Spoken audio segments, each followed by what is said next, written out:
Swami Vivekananda? It fills my heart with joy unspeakable to rise in response to the warm and cordial welcome which you have given us. નમસ્કાર મિત્રો, હું છું નવગણ ગમારા અને આજે આપણે સ્વામી વિવેકાનંદને યાદ કરવાના છીએ. બધાને ખબર છે શાળાઓ, કોલેજો અને યુનિવર્સિટીઓ બંધ છે, ત્યારે આવા રાષ્ટ્રીય ચરિત્રોને યાદ કરવાની પરંપરા પણ બંધ જ થઈ ગઈ છે. એટલા માટે આજે સવારે જ મને વિચાર આવ્યો કે ચાલો આ દેશના પનોતા પુત્રને યાદ કરીએ અને તેની કામગીરીને નવી જનરેશન સુધી નવી ભાષામાં લઈ જવાનો પ્રયત્ન કરીએ. સૌથી પહેલા તો આજે 11 સપ્ટેમ્બર છે, એટલે આજની જનરેશનને Father's Day, Mother's Day, Valentine's Day, Rose Day અને ચોકલેટ ડે યાદ હોય છે, પણ આજનો દિવસ કંઈક ખાસ છે એ યાદ હશે ખરું? એ યાદ કરાવવા માટે કોણ મહેનત કરશે? તો કે જેને શિક્ષણની ચિંતા છે તે.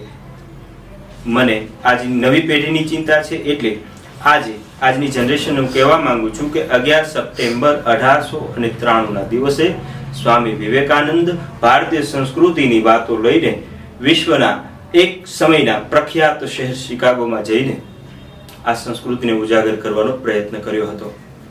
આપણને બધાને ખબર છે, my dear brother and sister of America આ શબ્દો બોલ્યા પછી ત્યાંના હોલમાં 2 થી 3 મિનિટ સુધી તાળીઓનો ગડગડાટ ગુંજી રહ્યો હતો.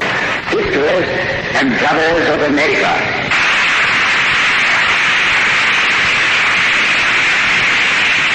એનું એક કારણ હતું, લેડીઝ એન્ડ જેન્ટલમેન બોલવાની પરંપરા વાળા દેશને dear brother and sister of America સાંભળવાની ટેવ જ નથી. આવી હમ્બલ પર્સનાલિટીને જોઈને લોકો ખૂબ ઇમ્પ્રેસ થયા. વિવેકાનંદ વિશે આપણે ઘણું બધું જાણીએ છીએ, પરંતુ આજનો દિવસ અને એ 1893માં અમેરિકા જઈ અને ઉપનિષદની વાતો કરી આવ્યા એ દિવસ બંને મેચ થાય છે. એ નવી પેઢીને નવી ભાષામાં કહેવું પડશે. સિમ્પલી આજની નવી જનરેશનને મોજ મજા અને મસ્તીમાં જ ફરવું છે, ત્યારે નવી જનરેશનને એક વિશેષ સંદેશ વિવેકાનંદે એક સારી અને સચોટ ભાષામાં આપેલો છે. તમે ઉઠો, જાગો અને ધ્યેય પ્રાપ્તિ સુધી મંડ્યા રહો. આ સૂત્રના સાચા ઉદ્ગાતા વિવેકાનંદને ઓળખો છો ખરા? અમારી યુનિવર્સિટીના હોલમાં એક વ્યક્તિએ ખુલ્લી ચેલેન્જ કરીને કીધેલું કે આજે કોઈ ફિલ્મ સ્ટારના ફોટોઝ તમારા પોકેટમાં નીકળે છે, પરંતુ વિવેકાનંદનો ફોટો તમારા પોકેટમાં હશે, તે દિવસે દેશ આગળ વધે છે એવું હું માનીશ. આ વિવેકાનંદની વિચારધારાને સમજવાની છે, એના તેજસ્વી વિચારોને આપણી અંદર લઈ આવવાના છે. અને નવી પેઢીએ તો ખાસ, જ્યારે ઇન્ટરનેટ અને એન્ડ્રોઈડના યુગમાં આપણે જીવીએ છીએ ત્યારે એપ્લિકેશન જ આપણને નચાવે છે, પરંતુ નાચવાનું ખરું કારણ આવા સારા લોકોના સારા વિચારોને દિમાગમાં ભરીશું ને તો મળશે. ખરેખર કોના તાલે નાચવું જોઈએ એ વિચારવા માટે થઈને માણસ પાસે સમય જ નથી, પરંતુ જે લોકોએ વિશ્વને કંઈક આપવાનો પ્રયત્ન કર્યો છે, દુનિયાને નવા વિચારો ધીરે ધીરે આપીને કંઈક નવું સર્જન કરવાનો પ્રયત્ન કર્યો છે, એ લોકોની વિચારધારા જ નવી પેઢીને, નવી જનરેશનને અને આ દેશને બચાવી શકશે.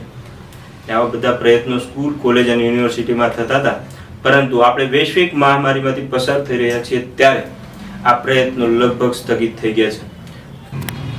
આજની નવી પેઢીને વિવેકાનંદથી લગભગ સૂક ચડતી એવું લાગે. સારું, કોઈ ફિલ્મ સ્ટારમાંથી તમે કપડાં પહેરવાનું શીખો છો, પરંતુ આ વિશે વિવેકાનંદનો એક પ્રસંગ આજે હું તમને કહીશ. વિવેકાનંદને એક વખત વિદેશમાં એક દરજી એવું કીધેલું કે તમારા કપડાં છે ને ફની છે. કેમ કે વિવેકાનંદ એ વખતે ભારતીય પરંપરા પ્રમાણે ભગવું અને માથે ફેટો બાંધેલો, એકદમ ઇન્ડિયન કલ્ચરને રિપ્રેઝેન્ટ કરતી આ પર્સનાલિટી એ વખતે એ ધોળિયાને જે જવાબ દીધો ને એ નોટ કરી લેવા જેવો છે. એને એ ધોળિયાને એવું કીધું, એ ભૂરિયાને એવું કીધું કે દોસ્ત, તમારી પર્સનાલિટી તમારો દરજી નક્કી કરે છે, જ્યારે અમારી પર્સનાલિટી અમારા વસ્ત્રો અને અમારા ઋષિ મુનિઓની વિચારધારા નક્કી કરે છે. માણસ કપડાથી નહીં પરંતુ વિચારથી ઓળખાય છે. આવી અદ્ભુત વાતો કહેવાવાળા વિવેકાનંદ માટે શિકાગોની જનતા દીવાની થઈ ગયેલી. શિકાગોની એક સ્ત્રીએ તો વિવેકાનંદને એવી પણ ઓફર કરેલી કે મારે તારા જેવો દીકરો જોઈએ છે. વિચારો, ફોરેન બ્યુટી પાછળ પાગલ થવાવાળી આજની યંગ જનરેશનને આવી ઓફર મળે તો એનું રિપ્લાય શું હોય? આઈ એમ રેડી ફોર યુ ડૂડ. પણ વિવેકાનંદે એવો જવાબ દીધેલો કે હું તારો દીકરો જ છું. તું મને બેટા કહી શકે છે? સંયમનો પાઠ ભણીને વિશ્વને કંઈક વિશેષ વિચારધારા આપવા વાળું આ વ્યક્તિત્વ ખરેખર યુવાનોનું આદર્શ હોવું જોઈએ. યુવાનોને પ્રેરણાદાયી શક્તિદાયી વિચારોના ઘણા બધા પ્રસંગો વિવેકાનંદે વારે વારે પોતાના પ્રવચનોમાં કીધા છે, પરંતુ આજના દિવસે એને કીધેલી વિશ્વ મંચ પરથી જે વર્ણવેલી ભારતીય સંસ્કૃતિ છે એ પણ સાંભળવા જેવી છે. મારી વાત પૂરી થશે એટલે લાસ્ટમાં 3 મિનિટની ક્લિપ જરૂર સાંભળજો કે વિવેકાનંદ શું બોલ્યા છે, ભારતની સંસ્કૃતિને કઈ રીતે રિપ્રેઝેન્ટ કરી છે અને એ રિપ્રેઝેન્ટ થયેલી સંસ્કૃતિમાંથી આપણે લોકો શું શીખી શકીએ. સૌથી પહેલા તો એ વિશાળ સંસ્કૃતિના વારસદારને આપણે યાદ કરીએ, એની વિચારધારાને સમજીએ અને મેં કીધા એવા ઘણા બધા પ્રસંગો છે એ પુસ્તકોમાંથી વાંચીએ. ઇન્ટરનેટ અને યુટ્યુબમાંથી પણ ઘણું બધું સાહિત્ય મળે છે, તેનો સારી રીતે વિવેક બુદ્ધિથી અભ્યાસ કરીશું ને તો જીવનમાં ઘણું બધું નવું શીખી શકીશું. આ સાથે મારી વાત પૂરી કરું છું. જય હિન્દ, જય ભારત, ભારત માતા કી જય. નમસ્કાર. And request him to address us. Swami Vivekananda. Sisters and brothers of America,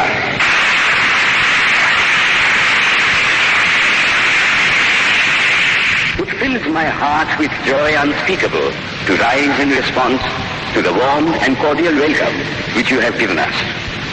I thank you in the name of the most ancient order of monks in the world. I thank you in the name of the mother of religions. And I thank you in the name of the millions and millions of Hindu people of all classes and sects. My thanks also to some of the speakers on this platform who, referring to the delegates from the Orient, have told you that these men from far-off nations may well claim the honor of bearing to different lands the idea of toleration.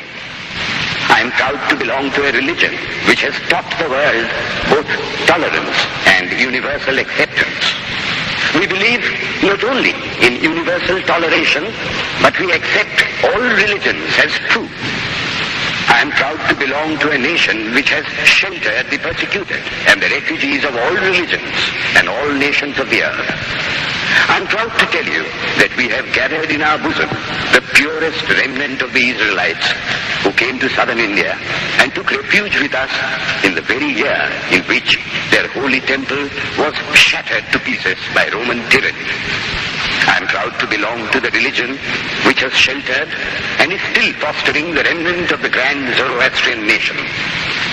I will quote to you, brethren, a few lines from a hymn which I remember to have repeated from my earliest boyhood, which is every day repeated by millions of human beings.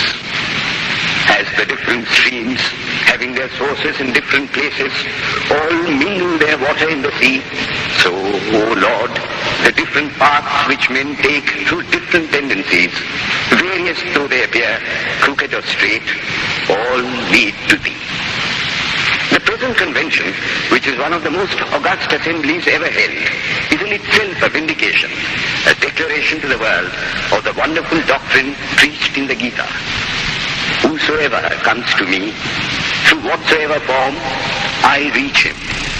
All men are struggling through paths which in the end lead to me. Sectarianism, bigotry, and its horrible descendant, fanaticism, have long possessed this beautiful earth. They have filled the earth with violence, drenched it often and often with human blood, destroyed civilization, and sent whole nations to despair. Had it not been for these horrible demons, human society would be far more advanced than it is now. But their time is come, and I fervently hope that the bell that tolled this morning in honor of this convention may be the death knell of all fanaticism, of all persecutions with the sword or with the pen, and of all uncharitable feelings between persons wending their way to the same goal.